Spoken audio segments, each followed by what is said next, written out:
Espoir de Guinée vient de réaliser un terrain de sport et 2 bibliothèques à l'école primaire Joseph Broz Tito de Bellevue. Objectif, encourager les élèves à la lecture et à la pratique du sport en milieu scolaire. L'inauguration de ces infrastructures a enregistré la présence des parents d'élèves, encadreurs et autorités de l'éducation. Le compte-rendu est signé Sa Maratolno. L'ONG Espoir de Guinée s'emploie dans l'éducation physique et intellectuelle des enfants. Elle offre un terrain de sport, 2 bibliothèques dont une mobile d'une valeur de 54 000 $ à l'école primaire Joseph Broz Tito de Bellevue. Objectif, améliorer le niveau de lecture et des compétences physiques des élèves et des enseignants de cette école.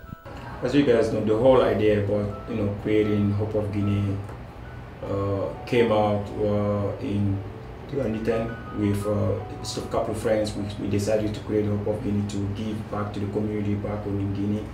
I went to school in Guinea. I did my elementary school and secondary school in Guinea, and knowing the situation in which I studied, and when I came here I realized that the conditions are not the same, completely different. So what can we do here to help the kids back home? This is when we decided to have this organization. So in 2012, when we went to Guinea to officially inaugurate the organization and also meet our scholarship recipients, we saw the impact that we were having in Guinea. We saw the importance of what we were trying to accomplish even further. In meeting with the school teachers, with the education officials, with the students, one of the things that came up a lot was the lack of resources. Everyone complained about the fact that there are no libraries. And I remember specifically one person saying to me that you can't talk about education if there's no libraries, if children don't have the access to the necessary tools to educate themselves.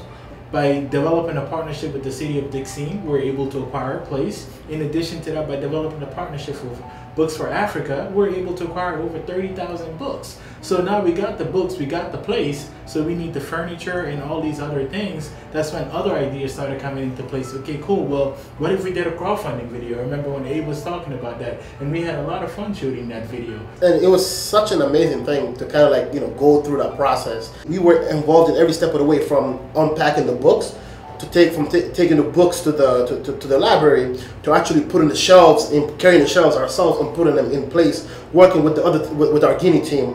And I think that's a very important point that I kind of want to make here, is that everything that we do here is because we have a team in Guinea that plays an important role in doing what we're trying to accomplish here. There is a lack of electricity, so we have to use mobile lamps in order to put the books, because we were working on deadline.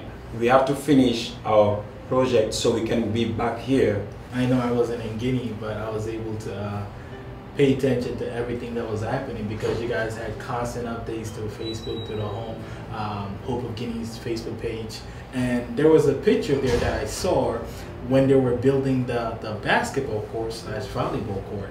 And I see little kids, it wasn't even finished, they weren't even pole standing or anything like that, but these kids were running around, having fun, and I sat there to myself and I started thinking, man, the idea that these kids are not going to be playing soccer in the street, because I remember when I was in Guinea, we'd play soccer in the street, and when a car was coming back, you had to move your goalposts, which were rocks. Now you have a place to actually physically be able to play and have fun and not worry about moving your goalpost or whatever it is that you need to move, because there's a car coming, which could lead to an accident. A week before we started building out the basketball court, those same kids that were playing on that court on that day used to play outside in front of the school, on the street. Wow. So that was kind of like a reality moment for us. So seeing how quickly the impact happened.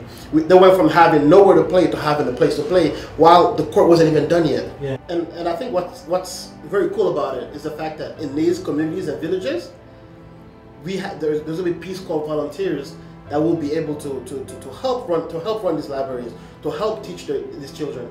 They're already doing that. The Peace Corps they've been doing that. So however, now we're providing them with more resources in order for them to accomplish their goal. So I think at the end of the day, it's a win-win situation for all of us, and most importantly for Guinea. Yeah.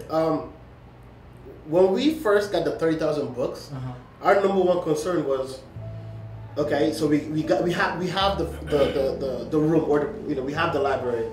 However, we can only fit so many books in there. So what do we do with the rest of the books? That was one of the challenges that we had, if I remember correctly. And what followed was the mobile library idea. Yeah. The idea came out of nowhere. It was more like, wow, we through the mobile library, we can even make a bigger impact.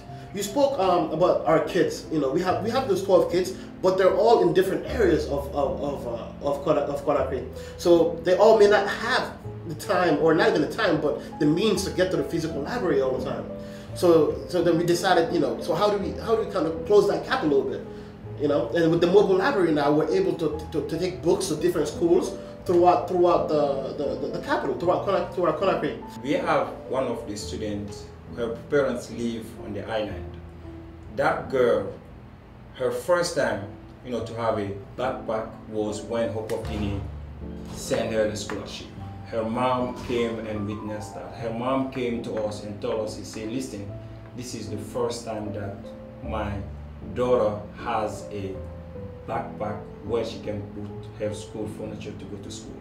While we were working on the project in Guinea, you would not believe how many different people came to us asking, how do I make this happen in my county? How do I make this happen in my school? I want my kids to have access to this. I want my students to have access to this. So it kind of became, I wouldn't call it a problem, but I guess I could call it a problem, but a good problem. Because now everyone sees the importance and how this can make a difference in the children's lives. So now everyone is asking for it, which is why I'm very excited about this upcoming project that we have, the 25 libraries, because like we all said here, it helps us go beyond what we've done so far, and it helps us make a bigger impact. Because I think sometimes what happens is people within Guinea, in the rural areas, the villages, are forgotten. Yeah, exactly.